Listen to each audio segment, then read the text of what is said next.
बिस्मिल्लाहिर्रहमानिर्रहीम। अस्सलाम वालेकुम वीवर्स। आज हम बनाएंगे तरबूज के छिलकों से बहुत ही यूनिक और मज़ेदार किस्म की रेसिपी।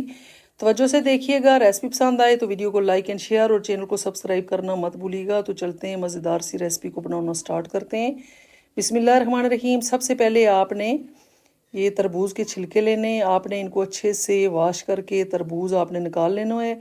और इस तरह से आपने अंदर से जो रेड पार्ट है ये भी हटा देना है, और ऊपर से आपने छिलका भी अच्छे से रिमूव कर देना है। ये छिलका जो है थोड़ा सा हार्ड होता है, तो आपने ख्याल करना है, आपने हाथ बचाना है, हाथ नहीं काट लेना। तो ये आपने हल्के हाथ से छिलका उतार देना है। और इसकी कटिंग इस तरह से आपने कर लेनी है। मैं आपको तरीका बता रही हूँ। इस तरह से आपने इतने साइज़ में काट के, तो इस तरह से छोटे छोटे क्यूब्स में कट कर लेना है। बहुत ही मज़े की ये रेसिपी बनती है, आप भी ज़रूर ट्राई कीजिएगा इसको। आपने छिलके ये ज़ाया बिल्कुल नहीं करने, हर चीज़ जो है वो काम में लाई जा सकती है। तो ये हमने एक पैन में 1/2 लीटर पानी लिया है, इसको हमने अच्छे से बॉईल कर लिया है। इसमें ऐड करेंगे और तकरीबन 80% तक हाई फ्लेम पे इसको कुक कर लेना है।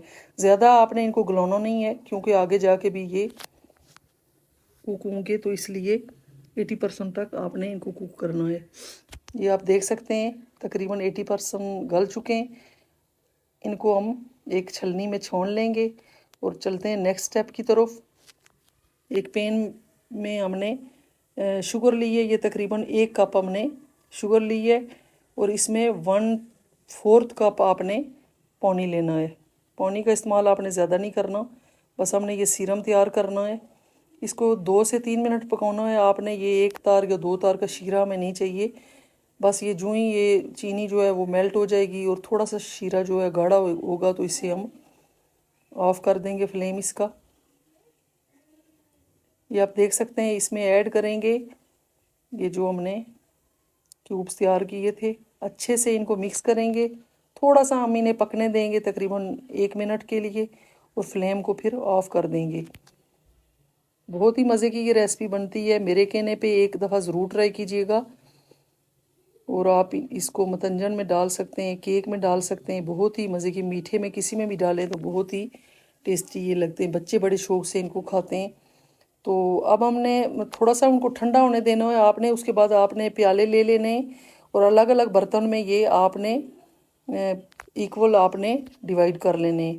अब मैंने ये फूड कलर लिए हैं डिफरेंट किस्म के, 3 कलर में अब मैंने लिए हैं। ये ऑरेंज कलर मैंने मिक्स किया है, अच्छे से आपने कलर को मिक्स कर लेना है। और ये मेरे पास रेड कलर है, रेड कलर भी अच्छे से मिक्स कर लेंगे। ये आप देख सकते हैं वीडियो में कितना प्यारा कलर है। और अब ये ग्रीन कलर इसमें ऐड कर देंगे। कलर आप अपनी मर्ज़ी से, आपके पास जो कलर भी हैं वो आप चूज़ कर सकते हैं। अच्छे से मिक्स करेंगे और इनको आपने ड्राई कर लेना है किसी प्लेट्स वगैरह में डाल के, क्योंकि ये अगर इसी तरह गीले होंगे तो ये कलर एक दूसरे के ऊपर आ जाता है। पहले आपने ड्राई करना है, फिर आपने इनको यूज़ में लाना है। ये आप देख सकते हैं फाइनल लुक कितने मज़े की हमारी टूटी फ्रूटी तैयार हुई है। तो आप भी ज़रूर बनाएं और अपना फ़ीडबैक मुझे ज़रूर दीजिएगा। तो कल मिलेंगे एक नई और मज़ेदार रेसिपी के साथ। अल्लाह हाफिज़।